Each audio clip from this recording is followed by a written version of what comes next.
So, say you are on a Okay. Lagos State Government Advisory Board, for instance, right? And they say, Adesola, what can we do as the Lagos State Government to make Lagos an even more attractive FDI destination? What are some things that you would suggest? Okay, so just like we've been saying, the first thing is the government needs to first show that it's even committed to the state because, like you said, you cannot you can't make progress if you're not showing someone that you yourself you're interested in progress. Yeah. So first, they need to improve. They need to. I'll first of all advise that I know this is a very tough situation or tough place to be at, but I'll first of all advise on improving capex spend because at the moment we are not even spending um, as we should. We are not spending on things that we're supposed to be spending because these are questions we need to ask. All of the money is borrowed. Where has it gone? What has it been used for? So we need to be more accountable. That's essentially what I am going to say.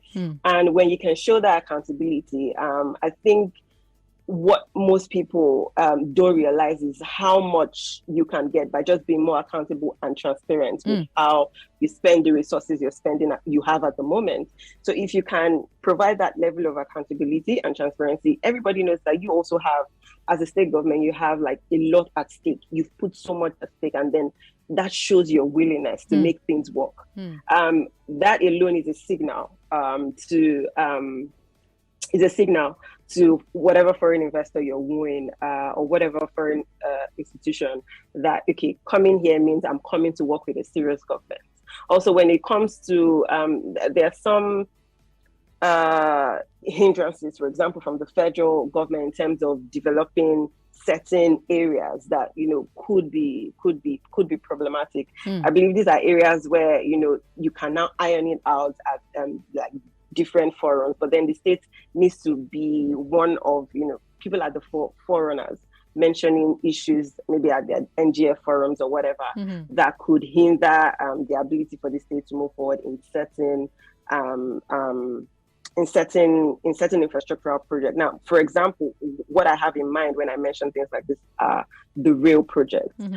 If you check some of our stories on Stears Business, you see that we've written about the Lagos rail lines, which have been derailed for so long. And some of the reasons why they've not come to fruition is because they've not gotten some certain approvals from the federal government. And that's one reason why the state has said, okay, it's been delayed. So if you're bringing a foreign investor, for example, and then they are seeing issues like this, what they want to know is what are we doing to fast track these problems, or what are we doing to solve these problems?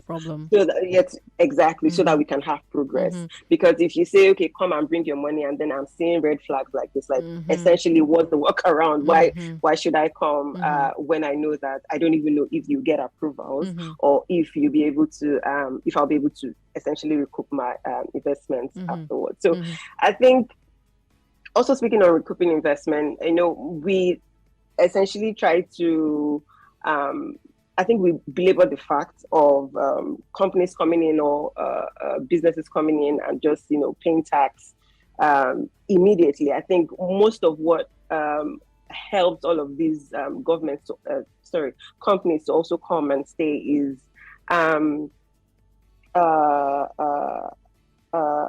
bit of leeway, essentially when they come. So it's not all about they come in and then we just state or country getting income from these institutions, because when they also come, what's happening, especially with infrastructure development, is lots of employment generation that happens when you're building roads. You see how it opens up essentially an economy, or when you're building rail lines, you see different layers of economic activities that happen, from food making to carpentry, to what have you. So essentially, it opens up employment opportunities for people. And I think if state governments take all of those activities into account, or if the state government like state Lagos takes all of those economic activities into account, there should be leeway for other policies or other income that they're expecting from these companies, that they should be able to negotiate a better So, like balance tax for them holidays, for instance.